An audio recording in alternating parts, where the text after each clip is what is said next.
आज हम पूर्णांकों का गुणन और विभाजन करना सीखेंगे। सबसे पहले पूर्णांकों का गुणन कैसे किया जाता है हम ये समझ लेते हैं।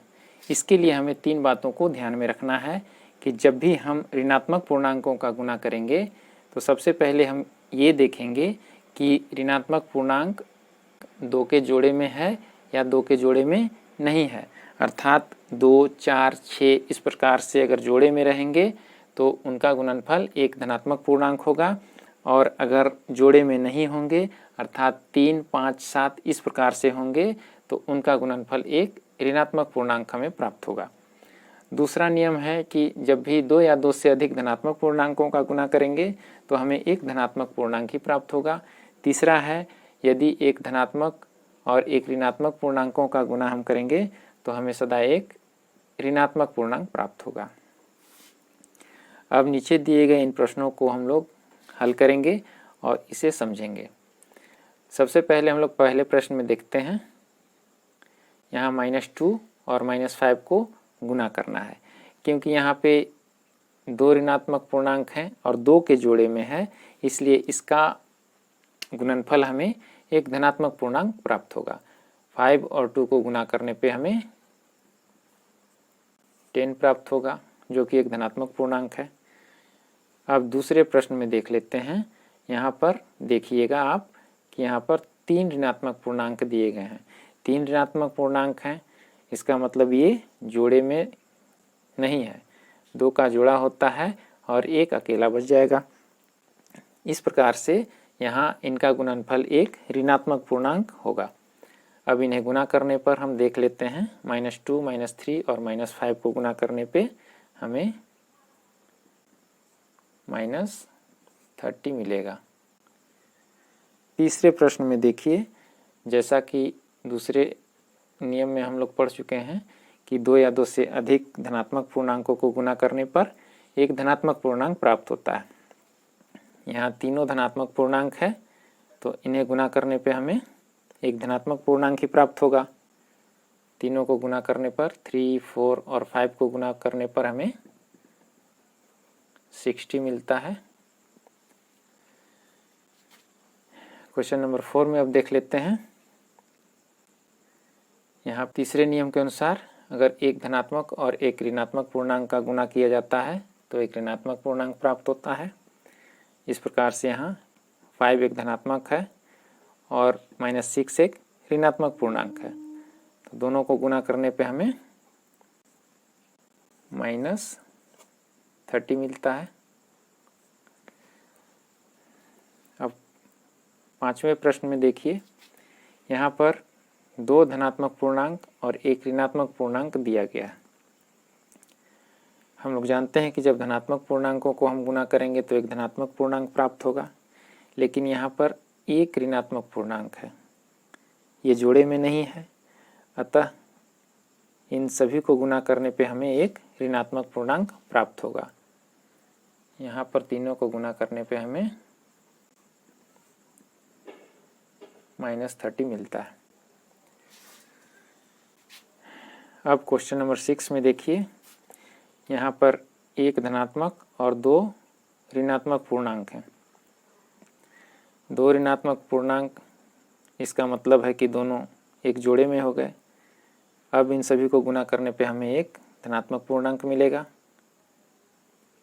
यहाँ पर 40 हो जाएगा इन सभी को गुणा करने पर। अब अंतिम प्रश्न में हम लोग देखते हैं कि एक धनात्मक, एक ऋणात्मक और एक शून्य है। इन तीनों का गुणा हमें करना है। सबसे पहले ये याद रखेंगे कि शून्य एक ऐसी संख्या है या ऐसा पूर्णांक है कि ये जब भी किसी भी पूर्णांक से गुणा होगा, धनात्मक हो अथवा ऋणात्मक हो, तो सबका मान 0 हो जाएगा। अतः हम लोग यहाँ 0 लिख लेंगे। इस नियम को आप याद रखेंगे और इसी प्रकार से आप दिए गए प्रश्नों को आसानी से हल कर सकते हैं। अब हम पूर्णांकों का विभाजन करना सीखेंगे। इसके लिए हमें 2 नियमों को याद रखना है कि जब समान चिन्ह वाले पूर्णांकों को विभाजित किया जाता है तो भागफल एक धनात्मक पूर्णांक प्राप्त होता है, और जब 2 अलग अलग चिन्ह वाले पूर्णांकों को विभाजित किया जाता है तो उसका भागफल हमें एक ऋणात्मक पूर्णांक प्राप्त होता है। जैसे यदि दो ऋणात्मक पूर्णांकों को आपस में विभाजित करते हैं तो हमें एक धनात्मक पूर्णांक मिलेगा, और अगर दो धनात्मक पूर्णांकों को आपस में विभाजित करेंगे तो भी हमें एक धनात्मक पूर्णांक प्राप्त होगा।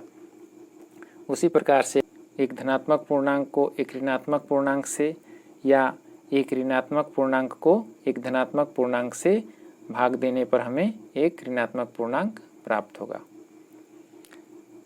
आइए इस नियम के अनुसार हम लोग दिए गए प्रश्नों को हल करते हैं। पहले प्रश्न में -10 को -5 से विभाजित करना है। क्योंकि यहाँ दोनों एक जैसे चिन्ह हैं अर्थात दोनों ऋणात्मक पूर्णांक हैं, अतः इसका जो भी भागफल आएगा एक धनात्मक पूर्णांक होगा।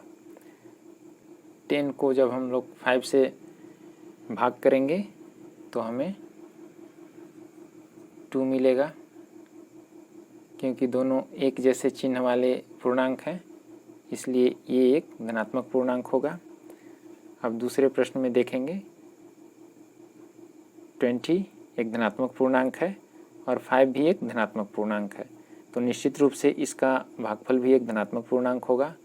20 में 5 से जब हम लोग भाग करेंगे तो हमें 4 मिलेगा।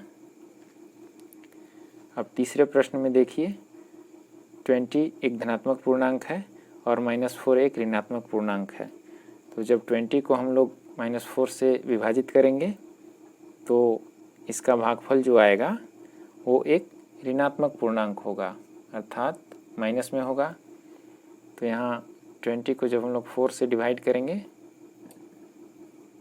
5 मिलेगा। अब आखिरी प्रश्न देख लेते हैं। -10 को 5 से डिवाइड करना है अर्थात -10 को 5 से विभाजित करना है। यहाँ पर -10 ऋणात्मक है और 5 एक धनात्मक पूर्णांक है। यहाँ भी हमारा भागफल जो प्राप्त होगा वो एक ऋणात्मक पूर्णांक ही प्राप्त होगा।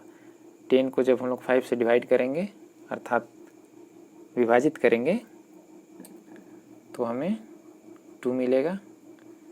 ये भी एक ऋणात्मक पूर्णांक होगा, इसके आगे में हम लोग माइनस का चिन्ह लगा लेंगे। तो इस प्रकार से इन दो नियमों के आधार पर ही हम लोग दिए गए पूर्णांकों का विभाजन आसानी से कर सकते हैं।